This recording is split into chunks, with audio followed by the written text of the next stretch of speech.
Quando eu recebi o convite, havia uma proposta, né, de título, ou de tema, na verdade, da palestra.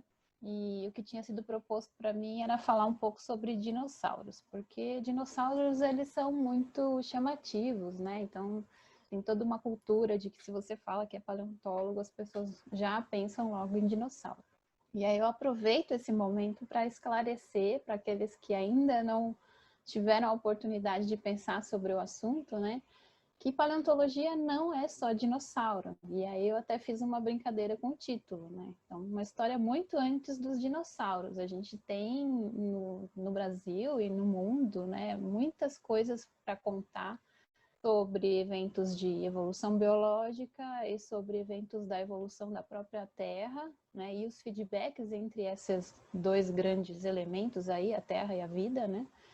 E que são também tão interessantes quanto os dinossauros, mas às vezes são relegados ao esquecimento, porque talvez não sejam tão grandes e acho que também por não serem tão conhecidos, né? Então, acho muito interessante poder falar um pouco sobre o meu trabalho em si, que é um trabalho que eu gosto muito de desenvolver, e que trata com fósseis que não são tão conhecidos, que são fósseis de braquiópodes. Braquiópodes são organismos que vivem hoje nos mares atuais, mas eles foram muito mais abundantes num tempo passado, chamado Paleozoico. E a gente vai falar um pouquinho mais de um tempo específico hoje, que é o Ordoviciano. Então, vamos lá. Aqueles que já são mais avançados dentro da geologia, me perdoem, né? Mas eu montei a apresentação para um público um pouco mais leigo, que esteja iniciando dentro das geociências ou que nem seja dessa área exatamente. Então, eu vou falar alguns conceitos aqui que são um pouco básicos, mas eu espero que não seja problema para vocês. Então, um conceito fundamental dentro da geologia e das geociências é o conceito do tempo profundo, que está representado aqui nesse meu desenho. Será que eu consigo ter um apontador vermelho aqui? Eu acabei esquecendo de perguntar antes. Deixa eu ver aqui se eu consigo. Vê se na configuração do próprio Prezi não tem, Carol. Quando você coloca lá embaixo, não tem. Acho que agora foi, não agora foi? Foi, tô vendo. Legal. Será que tem que deixar ligado aqui no meio? Bom, vocês conseguem ver a minha seta, eu acho, né? Então, vou retomando aqui, a gente vai falar sobre o tempo profundo. Representado nesse desenho, a gente tem as camadas, tá? E dentro dessas camadas de rochas, a gente tem organismos fósseis preservados. Isso aqui está representando, então, o tempo desde a formação da Terra, aqui na base, há 4,6 bilhões de anos, mais ou menos, até os dias atuais, né? Os dias de hoje, né? Com as pessoas aqui. E um paleontólogo, o que ele faz? Ele tenta olhar o passado, né? Como essa pessoa aqui representada olhando esse pterossauro. Então, a gente está aqui em cima, num momento, num intervalo de tempo curto, afinal, a espécie humana ela surge há mais ou menos 200 mil anos aqui no registro geológico, lembrando que tudo isso aqui teria 4,5 bilhões de anos de história, tá? E a gente tenta olhar essas rochas e tenta remontar essa história. É isso que o paleontólogo vai fazer, usando então os fósseis como guias para tentar entender paleoambientes, condições que existiam nessa terra antiga e que ficaram de alguma forma preservadas, né? E essa preservação, ela não se dá de forma completa, porque afinal de contas, nem tudo que viveu no passado é preservado dentro das rochas. Existem organismos que têm maior potencial de preservação em detrimento de outros que têm menor potencial. E existem, por exemplo, condições excepcionais de preservação. Então, existem alguns locais no mundo que têm sítios extremamente bem preservados, com fósseis de materiais orgânicos, que a gente fala das partes moles do organismo preservadas. Então, olhando todo esse registro, a gente tenta contar uma história. Então, quando um biólogo, um geólogo ou um paleontólogo olha a tabela do tempo, o que a gente está vendo aqui é uma história, a história geológica e a história biológica da Terra. E por que a gente tem essas divisões dessas camadas, então? Cada uma dessas camadas vai contar um evento, né? Então, só dando seguimento aqui à minha apresentação, vamos ver se continua. Hoje nós estamos aqui em cima no Holoceno, que iniciou há mais ou menos 11 mil anos atrás. Os dinossauros, né, que a gente havia comentado, que chamam tanto a atenção das pessoas, eles estão localizados no tempo aqui chamado Mesozoico, entre 245 a 65 milhões de anos atrás, aqueles dinossauros grandes, né? Lembrando que hoje a gente tem ainda representados dinossauros que são as aves. E no passado mais remoto, representado por aproximadamente 4 bilhões de anos, por um tempo que a gente chama informalmente de Criptozoico, nós temos basicamente a evolução da vida microscópica nos oceanos, né? Então, da formação do planeta num momento de altas temperaturas, de queda de meteoros e a própria formação dos continentes, né? E dos oceanos, para um momento um pouco mais calmo, já com uma atmosfera diferente da atual, mas começando a ser oxigenada. Tudo isso ocorre aqui há mais ou menos 4 bilhões de anos atrás. Então vejam que essas divisões que aparecem aqui são divisões de eventos que ficaram marcados de alguma forma nas rochas. E algumas vezes esses eventos estão relacionados a eras do gelo, outras vezes a quedas de meteoros, por exemplo. E eu poderia enumerar vários outros fatores, como vulcanismo intenso, mudanças de composição na atmosfera, entre outros que a gente consegue, usando diversas ferramentas, não só os fósseis, não só as rochas, mas ferramentas de análise química desses materiais também, de estrutura, né, desses materiais. E a gente poderia estar, então, demarcando aqui grandes eventos e pequenos eventos também que vão dividir essa tabela do tempo. Então, veja que em 4 bilhões de anos, a vida era mais de menor tamanho, digamos assim. Eu não gosto de usar o termo primitivo, mas ela era basicamente microscópica até a gente chegar aqui no intervalo proterozoico paleozoico, em que ela começa a se manifestar macroscopicamente, e a gente tem então os primeiros registros de animais. Então o período cambriano aqui, ele é marcado pela explosão de vida que a gente chama de explosão cambriana, em que todos os filos de animais que são conhecidos hoje e outros filos que surgiram aqui e se extinguiram aqui ou logo depois, surgiram nesse momento. Então é um grande evento que marca o final do que a gente chama criptozoico e o início do que a gente chama de paleozoico, que é a vida antiga. O zoico é vida e paleo antigo. Um outro grande evento que é marcado aqui também pela queda de um meteoro e pela própria formação do supercontinente Gondwana, termina o Paleozoico e inicia o Mesozoico, né? O mais famoso, que é formado também, que é destacado aqui pela ocorrência de um meteoro, é aquele que mostra o final do Cretáceo, que demarca aqui o final do Cretáceo e o início do Paleógeno, do Cenozoico, que é a extinção dos grandes dinossauros e de outros grupos também, né? Então ela fecha o Mesozoico e inicia a era que a gente chama de Cenozoica. Então essas grandes divisões da tabela do tempo que nós temos aqui são os eventos de maior magnitude que marcaram essa história aqui. Alguns deles são eventos que a gente chama de extinção em massa. Outros eventos de extinção em massa são demarcados por subdivisões dentro das eras, como é, por exemplo, o caso do Ordoviciano, em que a gente tem, ao final do Ordoviciano, uma extinção em massa, associada, entre outras coisas, a uma glaciação, e é sobre esse evento que a gente vai falar hoje, que é um evento que a gente tem estudado no registro aqui no Brasil, na Bacia do Paraná. O Ordoviciano, ele é interessante porque ele marca também uma grande diversidade de organismos, como eu vou falar um pouquinho para frente para vocês. Então, ele ocorre entre 488 milhões de anos atrás até 443 milhões de anos. E ele tem já uma diversidade de vida bastante interessante, né? Então, lembram que eu falei para vocês que já no início do Paleozoico, lá na explosão cambriana, surgiram os filos de animais com os planos corpóreos que a gente tem até os dias atuais, né?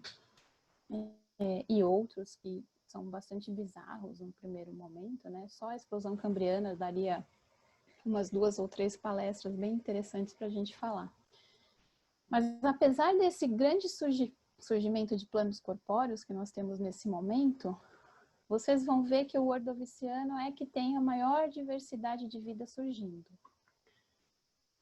Organismos que estão presentes já no Ordoviciano, eles basicamente são organismos marinhos.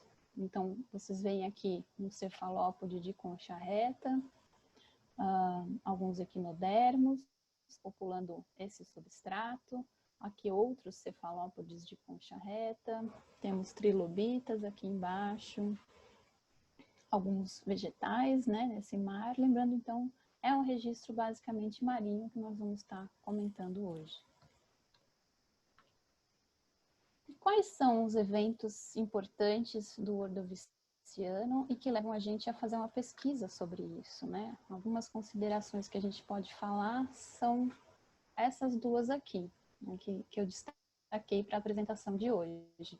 Um aumento significativo, jamais visto em outro momento dentro da tabela do tempo, tá, da diversidade da vida, e ao final do Ordoviciano, uma glaciação, que acaba impedindo esse aumento de diversidade, acaba marcando um momento em que ela termina, né? Falando então da diversidade da vida, segundo alguns autores, como Servais e Harper em 2018, a gente tem então uma grande diversidade de organismos marinhos invertebrados, como os braquiópodes que eu estudo, mas principalmente, e os mais conhecidos braquiópodes, eles são braquiópodes de carapaça carbonática, enquanto os que eu sou especialista são braquiópodes de carapaça de outra composição, que é a organofosfática. Tá? Vocês vejam aqui que essa é uma tabela que está demonstrando o número de gêneros e número de espécies ao longo do Cambriano e na transição Cambriano-Ordoviciano. Tá? E aqui no começo só do Ordoviciano, não chegando a falar do Ordoviciano médio nem do final. Então, a diversidade, os braquiópodes já tinham surgido no Cambriano, né? Aqui também não é o início do Cambriano, então eles já estavam presentes um pouco antes, mas a diversidade deles vai aumentando ao longo do início aqui do Ordoviciano até o Ordoviciano médio. Um outro ponto a destacar é que não só braquiópodes, que são organismos que vivem lá na interface sedimento-água, que a gente chama de organismos epibentônicos, mas também organismos que compõem o fitoplâncton, como os acritarcas, eles aumentam em diversidade de uma forma bastante interessante aqui no início do Ordoviciano. E organismos que formam o zooplâncton, ou seja, aqueles organismos que são animais e que habitam a coluna d'água e se movem pela coluna d'água ativamente, né, que são os plantônicos, são representados aqui por cefalópodes, graptólitos, quitinozoários, que estão presentes somente no Ordoviciano e no Devoniano, e outros como radiolários e artrópodes, que não tem tanto aumento de diversidade assim. Mas esses grupos de fitoplâncton e zooplâncton, mais associados aos braquiópodes, eles perfazem uma grande diversidade nesse momento. E a gente vai ver alguns motivos para isso. Então, aqui é um gráfico mostrando a diversidade aumentando ao longo do período ordoviciano, principalmente no ordoviciano médio. Aqui, esse gráfico, ele fala da diversidade de gêneros, né? Então, vejam que ele está mostrando somente ordoviciano. No início do ordoviciano já existe uma curva ascendente, mas no meio do ordoviciano essa diversidade aumenta extremamente, até mais de 200 gêneros aqui, até o final, um pouquinho para o final do final do ordoviciano, né, do tempo final do ordoviciano. E aí, se vocês repararem, no hirnantiano, tá, existe uma queda de diversidade. A gente vai falar sobre esse evento também. Então, é importante a gente estudar o ordoviciano no mundo por conta de tentar entender o que aconteceu para essa diversidade estar aumentando dessa forma. E também tentar entender esse evento de extinção, que é um dos maiores eventos de extinção em massa que a gente teve. É considerado o segundo maior evento de extinção em massa. Das 5 que nós tivemos, ele é uma delas, né? E aí, falando ainda desse aumento de diversidade, existe um termo que é aplicado para esse período, que é o GOB, que significa Great Ordovician Biodiversification Event, ou período ou evento de biodiversificação, de grande biodiversificação do ordoviciano, que é representado por essa curva ascendente de diversidade, tá? Também aqui mostrando famílias ao longo do tempo, né? Aqui mostra já um pouquinho do Cambriano. Então vejam que no Cambriano existiu sim um grande aumento de diversidade de vida animal, principalmente, está representado nessa curva. Mas vejam que a curva de famílias para o ordoviciano ela é muito mais intensa, né? O número de famílias aumenta muito mais. Mas o final dele é marcado então por um evento de extinção.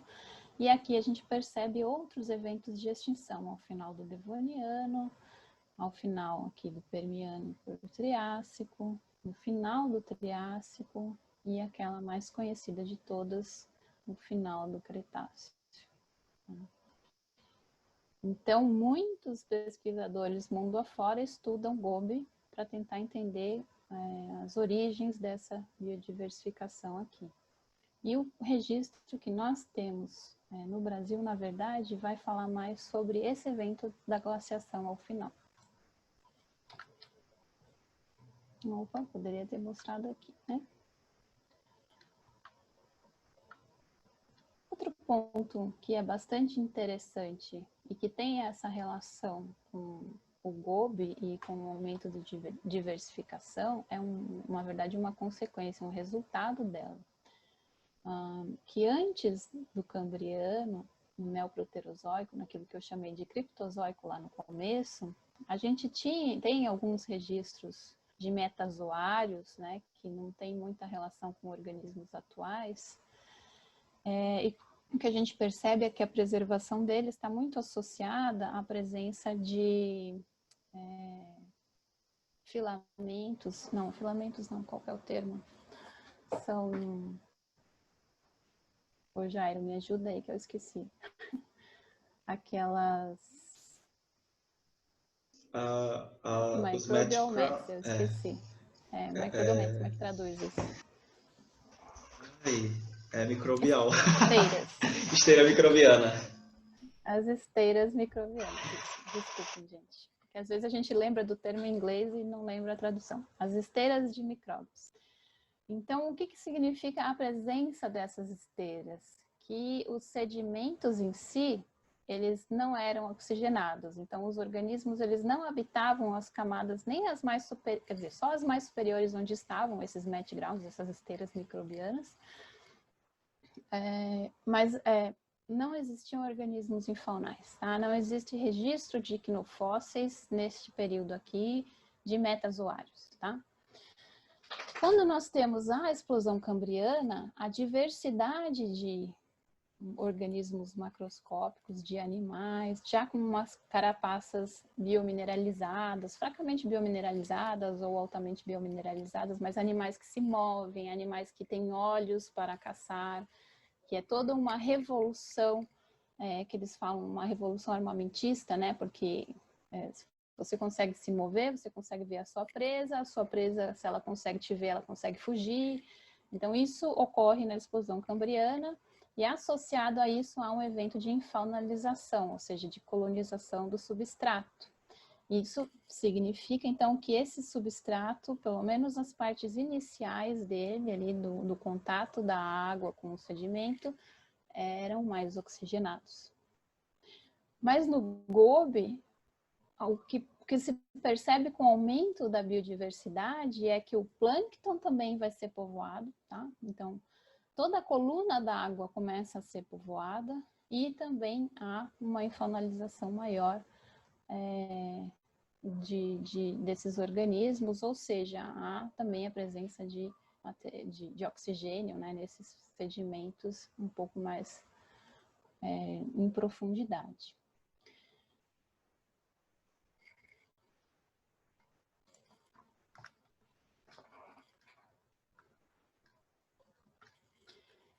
E muito, né, desse aumento da complexidade do ecossistema, desse aumento de diversidade de organismos, essa presença abundante de acritarcos, né, que são, então, componentes do fitoplâncton, tem relação com também a paleogeografia.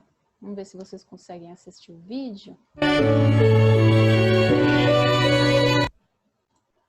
Perdoem que ele estava iniciado já, ele começa aqui.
Vou voltar aqui um pouquinho no fim.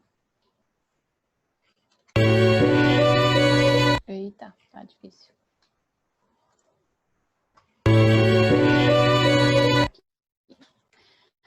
Só para vocês repararem o seguinte, então, percebam que o mundo era um pouco diferente do atual. Nós tínhamos um grande continente aqui, mais ao sul do nosso planeta, que se chamava Gondwana. Talvez vocês já tenham ouvido falar sobre ele. E outros continentes um pouco menores, que estão representados por parte da Europa, parte da América do Norte e alguns outros países que a gente conhece atualmente, em continentes também.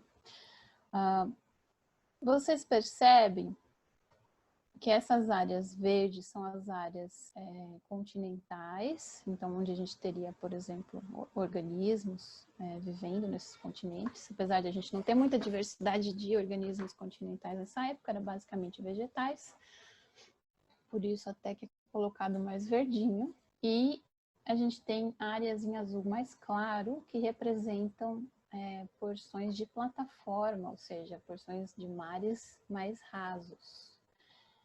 Então, a gente consegue ver, esses são uma visão de dois hemisférios aqui, para vocês terem uma ideia dos continentes atuais e como que eles estão distribuídos, mas eu tenho também outras imagens mais para frente na apresentação para mostrar onde é que está o Brasil nisso. Mas vocês viram que Passando o tempo do Cambriano até o final do Ordoviciano, no final dele nós temos uma grande glaciação, que foi representada por essa mancha branca que apareceu bem rapidamente aqui no fim do vídeo. Então, num primeiro momento, quando a gente tinha a diversificação dos organismos grande lá, aquele evento que eu mostrei para vocês, o GOBE, né? E a complexidade, o aumento da complexidade dos ecossistemas, o mundo ele era dessa forma, né? Até acontecer então um evento de glaciação que acabou terminando com esse aumento de diversidade. Se a gente parar para pensar quais organismos estão representados em grande abundância nesse período, ao longo do registro do mundo, do Ordoviciano, são organismos formadores de recifes. E essas plataformas continentais são os locais perfeitos para esse tipo de organismo, porque são mares rasos, e essa é uma das condições para a formação de recifes, tanto hoje quanto no passado.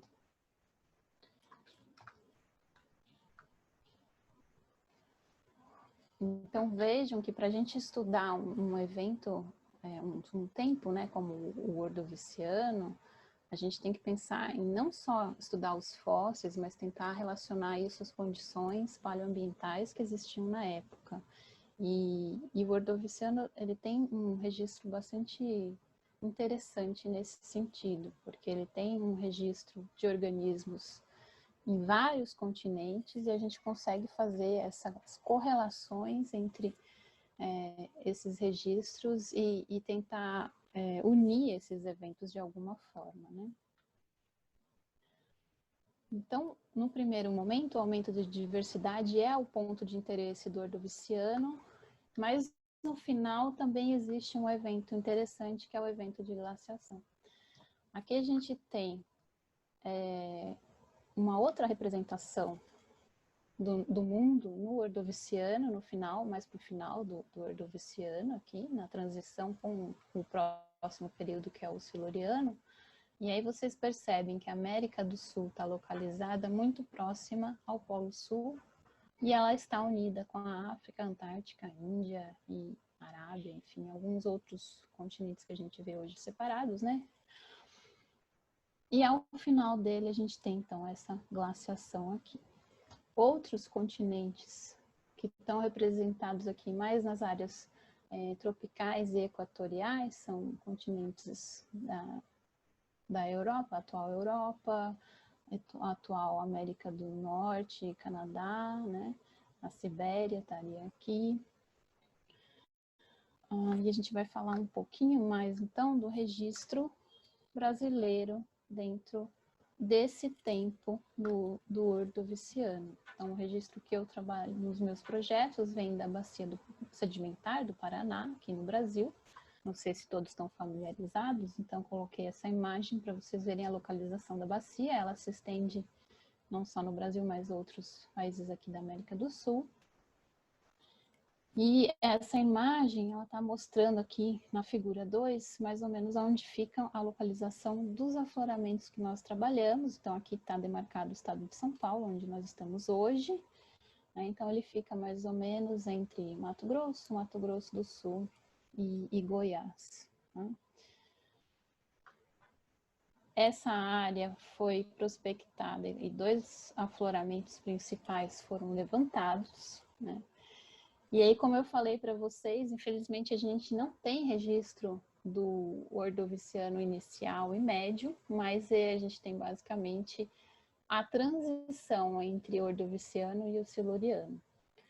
O que é mais importante da gente observar nesse perfil, isso aqui é uma sucessão, então, litológica, né, um perfil litológico, e o ponto de maior interesse na minha pesquisa é onde a gente tem o registro da glaciação, que está representado aqui por uma face de Diamictitus, que está representado também nesse afloramento 2 aqui, tá?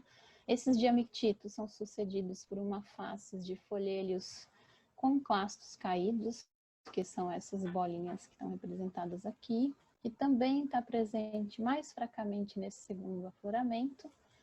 E, por fim, isso é sucedido por um folhelho sem os clastos, um folhelho escuro, né, com no segundo afloramento com um registro interessante de fósseis aqui. Nesse primeiro afloramento, também não vemos fósseis, macrofósseis nos diamictitos, somente nos folíolos. Tá? Também é interessante eu mostrar para vocês que esses diamictitos, eles também estão presentes em registros de outros continentes, de outros países. Então, ele pode e está sendo usado como uma ferramenta de correlação temporal. Então, em algum momento, nós tivemos aquele evento de glaciação que formou essa rocha aqui. Então, o diamictito é uma rocha formada por uma geleira. A gente até vai ver um vídeo daqui a pouco mostrando como que isso acontece. Os fósseis que eu encontrei são esses daqui, fósseis de braquiópodes, né? Essa minha escala tem cerca de 2 milímetros. Alguns bem preservados, mas a maioria deles, eles se encontram fragmentados e empilhados e selecionados por tamanho, tá? E alguns outros grupos com menor diversidade, como por exemplo esse braquiópode lingulídeo, um braquiópode de carapaça carbonática, que é super interessante para esse meu projeto, e um possível graptozoário, que pode vir a ajudar a gente a interpretar as idades, tá? As idades dos eventos. Outros fósseis encontrados foram fósseis de moluscos. Essa minha escala ainda continua com 2 milímetros, mas temos microfósseis de um grupo chamado Ostracoda, né? E esses microfósseis aqui, então, tem cerca de 2 micrômetros essa escala, e eles são encontrados piritizados, super bonitos, super bem preservados. Também são o registro mais antigo de ostracodes que nós temos para a bacia do Paraná. Mas então eu pergunto para vocês, aqueles que ainda estão iniciando dentro da geologia, né? Como será que esses fósseis e essas rochas, e essa sucessão de rochas, ela pode indicar a presença de gelo e de mar? Aí eu coloquei um vídeo. O vídeo está em inglês, eu vou passar ele primeiro para vocês verem as imagens, e depois a gente comenta sobre o que foi falado para aqueles que não entendem perfeitamente inglês, tá bom?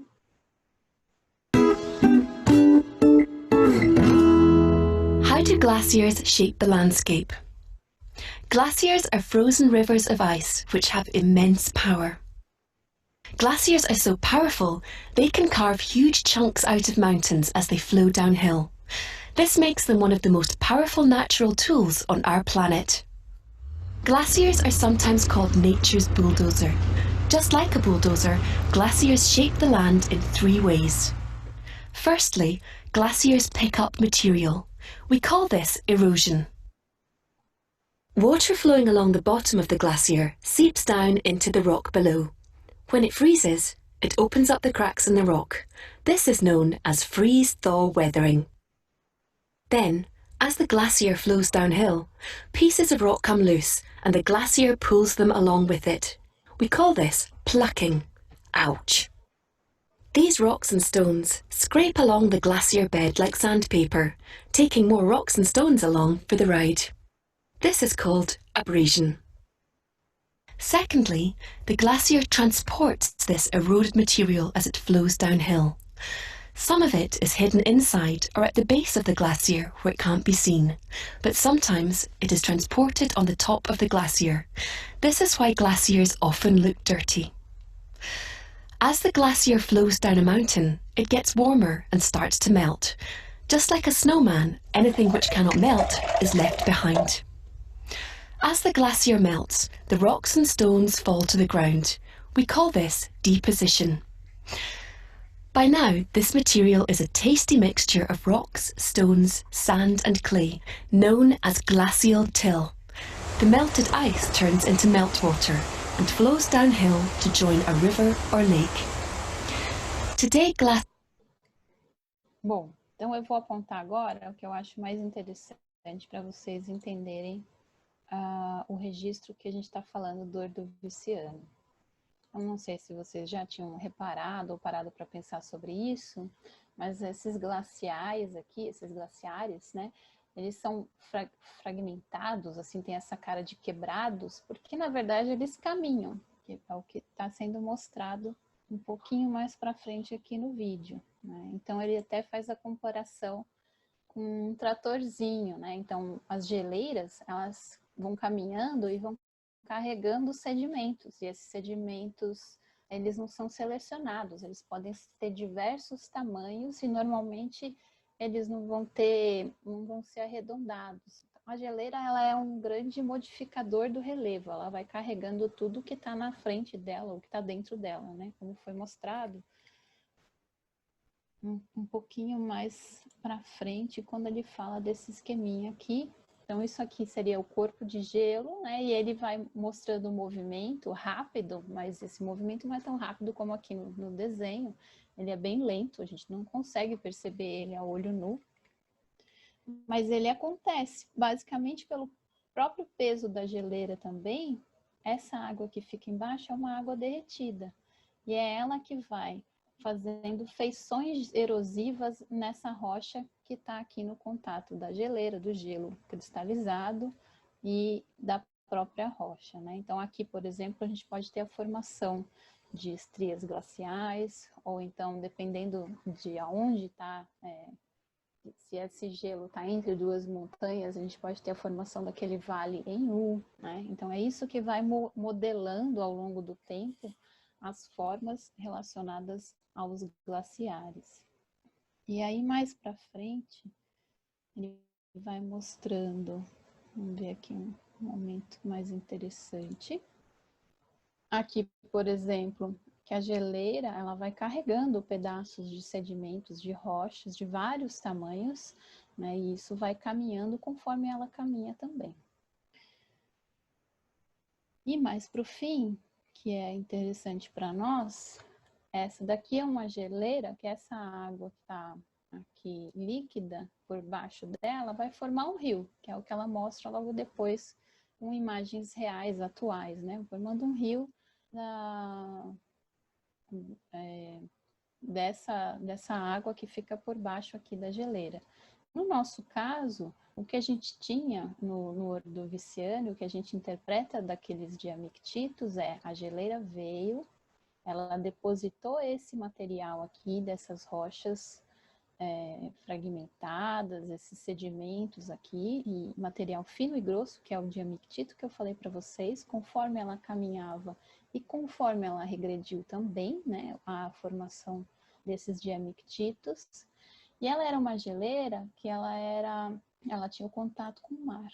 Então ela era aterrada, ela tinha o contato com o continente aqui, formando o diamictito, mas ao invés de a gente ter um rio de água doce aqui embaixo, esse rio de água doce vai desaguar no fundo do mar, né? Então a gente tem que imaginar aqui uma camadinha marinha, tá? Por isso que a gente tem os diamictitos sucedidos por folheiros com animais que representam um ambiente marinho. Vamos ver se eu consigo sair do vídeo e continuar a minha apresentação. Então, as interpretações do registro que a gente encontrou lá na bacia do Paraná para o Ordoviciano final são interpretados dessa forma aqui. Então, a gente tem o avanço e o recuo de um corpo de gelo e a formação de uma camada de diamictito, né, sobre outros depósitos de outras formações aqui que não convém a gente falar hoje sobre eles.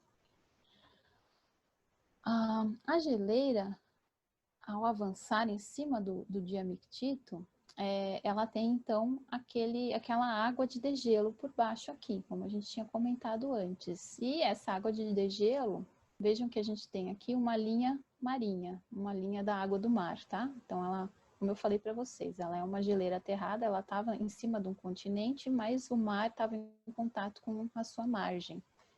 Se a gente pegar e aumentar essa imagem nessa segunda aqui, o que eu quis representar aqui é que nas fissuras a água de degelo podia causar uma corrente, né? E essa corrente aqui poderia selecionar, poderia inclusive matar organismos marinhos que não tivessem a capacidade de suportar a variação na salinidade da água, né? Então a água doce entrando no mar pode ter esse efeito. E em correntes ela poderia selecionar organismos com carapaça mais cônica, em que eles seriam transportados mais longe dessa geleira, e organismos de carapaça mais achatada, eles ficariam preservados mais próximo dela, porque eles não são tão hidrodinâmicos, né? Então eles não seriam carregados para tão longe desse ambiente. Então, associado ao material bastante abundante de carapaças cônicas dos braquiópodes que a gente encontra naqueles afloramentos, a gente tem os clastos caídos, ou seja, além do próprio corpo da geleira, a gente tem gelo flutuando e desse gelo pingam sedimentos, né? Então, ela vai derretendo e vai soltando aqueles pedaços de rocha que ela tinha carregado com ela antes. Então, isso aqui fazia parte desse corpo aqui, se soltou, formou um iceberg, e desse iceberg a gente vê, então, clastos caídos, pingados aqui nesses sedimentos, associados a esses fósseis de carapaça cônica que a gente vê, que são os braquiópodes que eu estudo, né? Então, vocês percebam que os que estão aqui, eles estão relativamente deformados, achatados, mas ele tem um formatinho cônico, tá? E ele era, na verdade, um organismo formado por duas válvulas. Uma das válvulas é achatada e uma das válvulas é cônica. E o que a gente percebe nesses sedimentos que estão associados aos eixos pingados é que somente as carapaças cônicas estão presentes, ou elas, na verdade, estão presentes em uma abundância muito maior em relação àquelas carapaças achatadas que faziam parte do corpo desse organismo quando ele estava vivo. Então, existe uma seleção do material. Quando a gente estuda isso, como que se deu a preservação desses organismos fósseis, quais eram as condições paleoambientais para a preservação desse material, a gente está fazendo um estudo de tafonomia, que é o estudo das condições de soterramento e alterações químicas e físicas que esses restos podem sofrer. Depois daquela camada de clastos caídos de folhelhos pretos com fósseis, a gente tem então os folhelhos sem os clastos caídos, que indicam que a geleira já não estava mais presente, não influenciava mais aquele ambiente. É um ambiente mais longe da costa também, mais calmo, e que está muito associado à presença de moluscos bivalves em posição de vida e muito bem preservados, como esse aqui. Então, significa que eles já estavam num ambiente pós-glacial, tá? E eles são em menor diversidade, e é interessante que eles também estão presentes em menor tamanho do que as mesmas espécies em outros períodos de tempo, tá? E isso pode significar que o ambiente pós-glacial foi um ambiente mais restritivo em termos nutricionais, e aí os organismos que conseguiram sobreviver à glaciação não conseguiam crescer tanto quanto em condições normais de disponibilidade de nutrientes. Bom, eu estou sempre com a vontade de perguntar, vocês entenderam? Porque é costume de professor, né? Mas se vocês tiverem dúvidas, por favor, vamos conversar daqui a pouco. Bom, esse é o registro brasileiro desse material, né? Mas nós temos também registro na Argentina, no Paraguai, na Bolívia e no Peru dessa idade, e um registro super interessante de preservação excepcional na África do Sul. Então, se a gente pensar nesses países hoje, os mais próximos seriam os da América do Sul, mas eu começo com os da África do Sul porque eles são de preservação excepcional. Então, o trabalho da Gabbott, em 1999, ela mostrando aqui a localização da área de estudo dela, né, na cidade do Cabo, o folhelho Sum, e ela encontra cefalópodes muito bem preservados Tá? Esse material aqui, eu tive a oportunidade de ver ele depositado no Serviço Geológico lá na Cidade do Cabo, e ele tem cerca de 10 centímetros de comprimento. Então, o fóssil é esse cone aqui, então o cefalópode de cone reto, de concha reta, né? E se vocês prestarem atenção, vocês vão ver uns pontinhos pretos, tanto na superfície dele quanto em volta. Tá? E ela fez um estudo de tafonomia desse material, porque esses pontinhos pretos, eles são os braquiópodes de carapaça organofosfática, tá?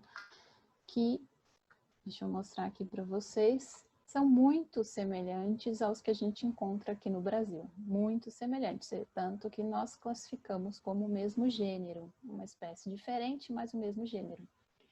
E aí no estudo dela, ela tenta interpretar se esses braquiópodes, eles colonizavam essas conchas desse cefalópode antes ou depois que ele morria. Aí provavelmente estavam presentes já antes dele morrer, e eram as larvas ainda desses organismos, né? Porque as conchas, se vocês notarem aqui, elas são muito pequenas, são no estágio larval dos braquiópodes que está colonizando essa concha desse cefalópode. Já na formação Zapa na Argentina, o que é curioso, aqui está uma representação da localização do afloramento para esse material também do Ordoviciano, é que nós também temos, não é o mesmo gênero, porque esse material aqui não foi recentemente revisado, ele está classificado num outro gênero, mas é um material extremamente semelhante com o que a gente está encontrando aqui no Ordoviciano brasileiro. Então, isso aqui ainda é futuro de pesquisa para a gente saber se essa é realmente um gênero diferente do nosso, ou se, na verdade, seriam os mesmos que estariam presentes aqui no registro brasileiro, na Argentina e na África do Sul, pelo menos os mesmos gêneros. Talvez não as mesmas espécies, mas talvez os mesmos gêneros. E aí eu aproveito para destacar para vocês a presença desses braquiópodes aqui, que são braquiópodes de carapaça calcítica, e que, para o Ordoviciano mundial, são eles os indicadores chaves do tempo hirnantiano, que é relacionado à glaciação hirnantiana. Então, para outros países e para outros registros de outros continentes para esse tempo, o que se usa não são esses braquiópodes de carapaça organofosfática que eu mencionei para vocês, que é o grupo que eu pesquiso, mas sim esses de carapaça organofosfática e que estão representados aqui por esses pontinhos vermelhos. Eles eram extremamente abundantes nas regiões equatoriais e tropicais, né, desse paleo mundo aqui, né, próximos ao oeste aqui da Gondwana, da Laurentia, que é representada por Canadá e Estados Unidos, da Báltica, com a Estônia e Inglaterra e a Valônia aqui. Então, esse registro aqui, ele é extremamente bem delimitado com as espécies que ocorrem nesses locais, tá? E inclusive a migração delas entre esses paleocontinentes aqui. Então, a gente tem um registro desse grupo aqui para o Ordoviciano da Bacia do Paraná, mas ele é super escasso. A gente precisa ainda fazer mais campo para encontrar mais exemplares, para a gente conseguir fazer alguma correlação com esse material desses outros paleocontinentes que já estão super bem descritos e interpretados.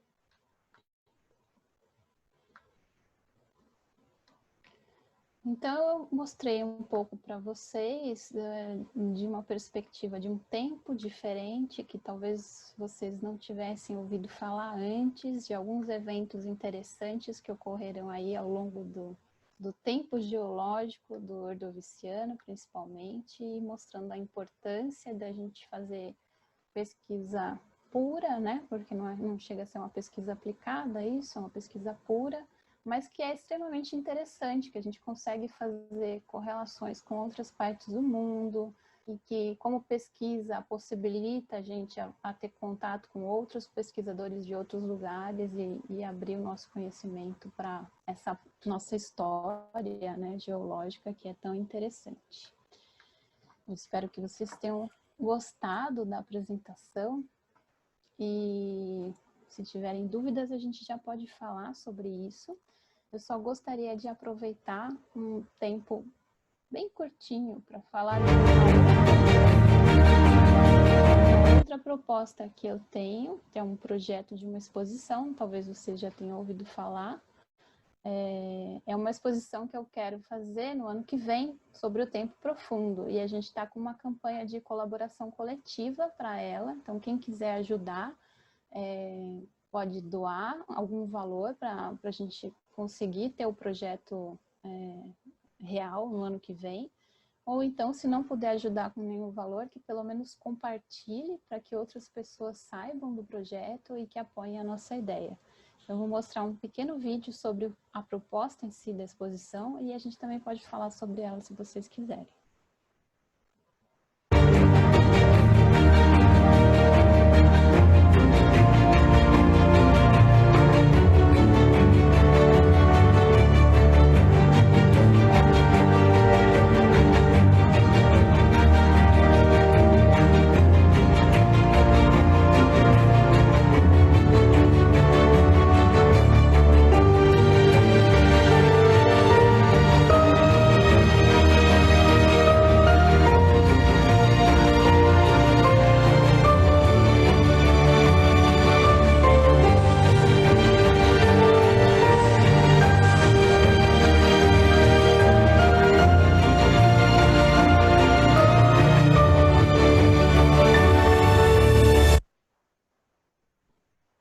Então, com isso, eu abro a palavra para os organizadores.